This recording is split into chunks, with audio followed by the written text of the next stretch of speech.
Hello guys, how are we all doing? Welcome back to yet another video, folks. Welcome back to my channel.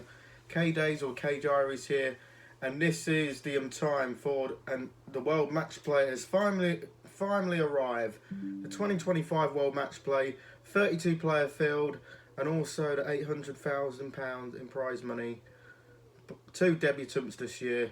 So the World Matchplay Darts 2025 Day 1 predictions, betting tips, ACCA, order of play and TV time.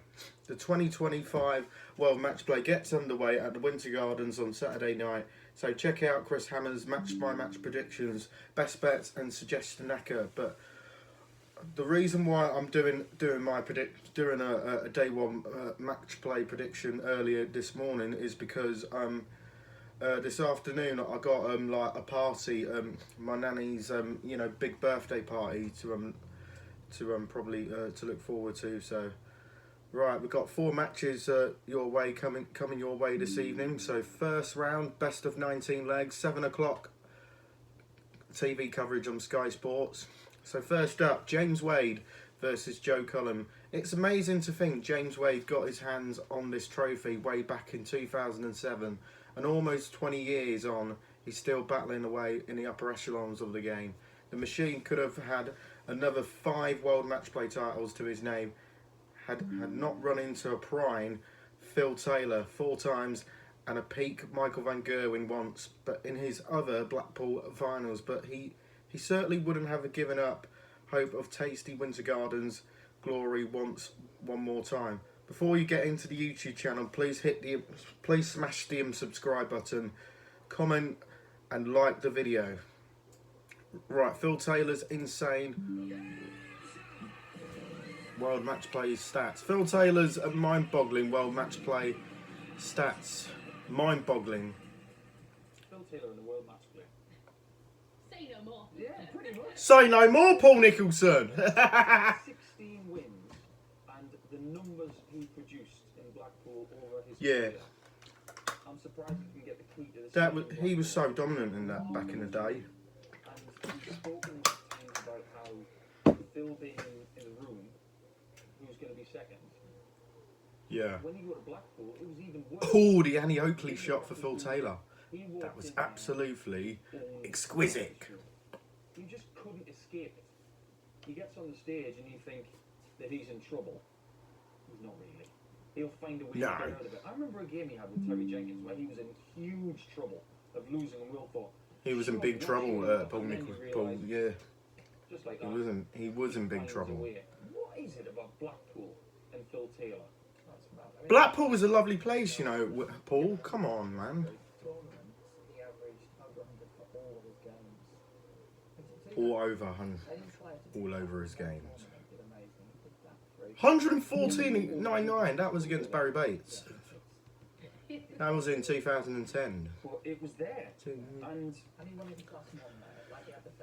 oh, so it was in 2010. there haven't been right. Perfect. You know, after all, he's still only 42, and he's proven he's still content for these major prizes by beating the likes of Luke Humphreys and Josh Rock en route to the UK Open final back in March.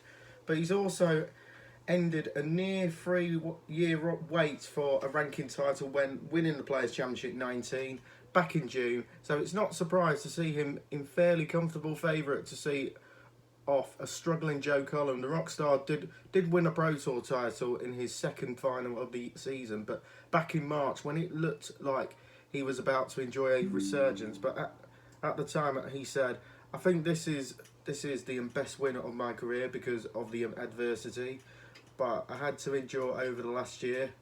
Reflected emotion, Cullen. But when you are slipping down the rankings, you are doubting yourself.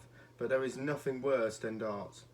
I have all sorts of going away from the darts, but I wasn't practicing. But there was no motivation. But there is. That's why I slid down the rankings. But ultimately, back stops with me. But however, his form has regressed again. But there is not enough evidence to expect an upset. But they played each other 18 times recently, and it's currently 10-8 to James Wade. They played each other a number of times in recent years, but I think James Wade should have a little bit too much, and I'm going for James Wade to win 10-7. Right, Danny Noppert against Cameron Menzies. Cameron Menzies is preparing for his World Matchplay debut after qualifying via the Pro Tour Order of Merit to ease the popular Scotsman is sure to have the Winter Gardens crowd on his side. Since breaking down at the Ali Pali back in December, Menzies has bounced back tremendously by reaching 3 Players' Championship finals and won the third of those back in April to double his career title tally in the PDC. But he subsequently vowed to quit his job and become a full-time darts player, and a decision which will hopefully help him realise his rich potential in the coming years. However, Menzies has been quite inconsistent in recent months, but since the start of May, he's averaging a mediocre 92.47 compared to Danny Noppert's 95.74, while his Dutch opponent is much more experienced at keeping his cool on the big stages. But Noppy, who reached the semi-finals here in several months after winning the UK Open back in 2022, and enjoyed a great run to the last 4 of the World Masters earlier this season, although he's not picked up any title so far in 2025, but he's a threat, but he can't be underestimated. But this one is a really tough one to call for me. They played each other 4 times. It's currently 2-all, but I got a sneaky feeling that Menzies beat Danny Noppert by 10 legs to 8. I'm going Menzies to win 10-8. Right, third up, Luke Humphries will face Gian Van Veen. The match we're looking forward to should be the match of the night. Luke Humphries may well be second favourite to defend his World Matchplay title, but the luck of a draw certainly wasn't on his side after being paired with the dangerous Gian Van Veen. But Coolhan obviously won't be phased any opponent given his formidable track record of reaching 11 of his last 18 major finals and winning 18 of them. Winning 8 of them, including this year's Premier League, World Masters, over the best of 19 format. This could actually be his most challenging obstacle in the top half of the draw.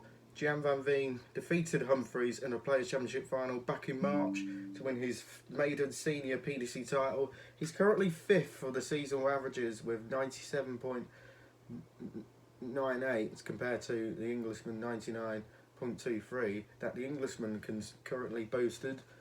But aforementioned breakthrough came after finishing runner-up in 5 tournaments since his first final in 2022, while he went on to reach the German Darts Grand Prix towards the end of April, only to lose out to Michael van Gerwen. On top of that, he's reached the quarterfinals of the Grand Slam, the UK Open, in the last 10 months to prove he is now converting his floor form to the TV stages. But I really feel he has the game to pull off an upset on the opening night. They played each other 5 times. It's currently 4-1 to Luke Humphries. I do expect Van Veen to push him all the way, but I think Humphries will just have enough to win it 10-8. Right, Nathan Aspinall will face... Right, last on, Nathan Aspinall versus Wessel Nyman. Nathan Aspinall knows exactly what it takes to conquer at the Winter Gardens, having lifted the Phil Taylor Trophy back in 2023, yet he'll probably feel that he's been disrespected in the betting once again, considering what he's achieved this season. That said, the Asp loves proving doubters wrong, but he certainly did that during the Premier League campaign when qualifying for the playoffs, despite his original 6th selection causing controversially among the darts community, with some critics, some claiming, but he's only got picked for his walk-on music. Aspinall has also reached a walloping 5 tournament finals this year and picked up 2 European Tour titles thanks to a mixture of high-quality displays and tremendous character, as we saw him where he took out 170 checkouts to avoid a semi-final defeat to Gary Anderson. Nathan Aspinall hits a 170 checkout to save the match against Gary Anderson. That was skin-saving moments. But the Stockport thrower is also among the top 10 for the averages this season with 96.25, although his first-round opponent, Wessel Nyman, isn't too far behind with 95.903. The Dutchman's result hasn't been as consistent, and he's still yet to show us his best form on the big TV stage. However, Nyman has the ability to push Aspinall close on his Blackpool debut. And given the pair boast a prolific 180 per leg, rates of around 0.33, we can expect plenty of maximums, but what should be a highly entertaining affair to end the night. Aspinall is defending £200,000, but he's currently number 23 after this tournament. If he doesn't have a run here, then he will slip down the rankings slipping out of the world's top 16 and top 20 altogether.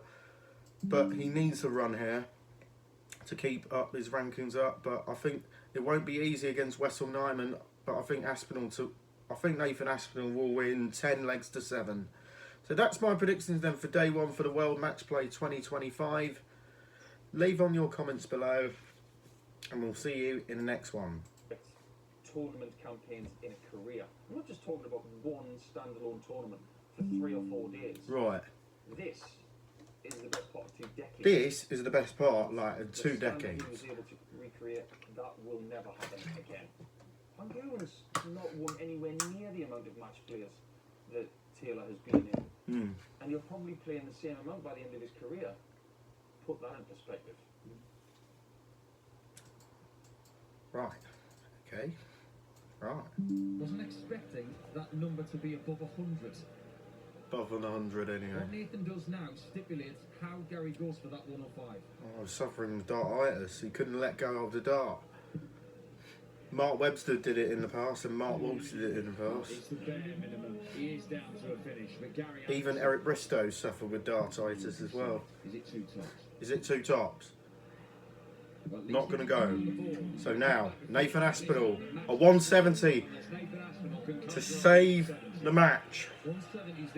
He's going to take a deep breath.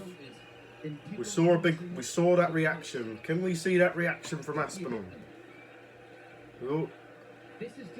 Just taking his time, Nathan. No panic. No one of those. The bullseye! Oh my days! Nathan Aspinall takes out a 170. That will lift the roof off. Sensational.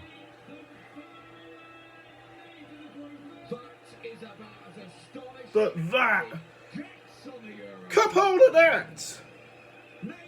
Look at that celebration. And he really enjoyed that as well. And he's playing to the crowd. Come on, Nathan. Right. Bye, everyone. I've got a busy day ahead.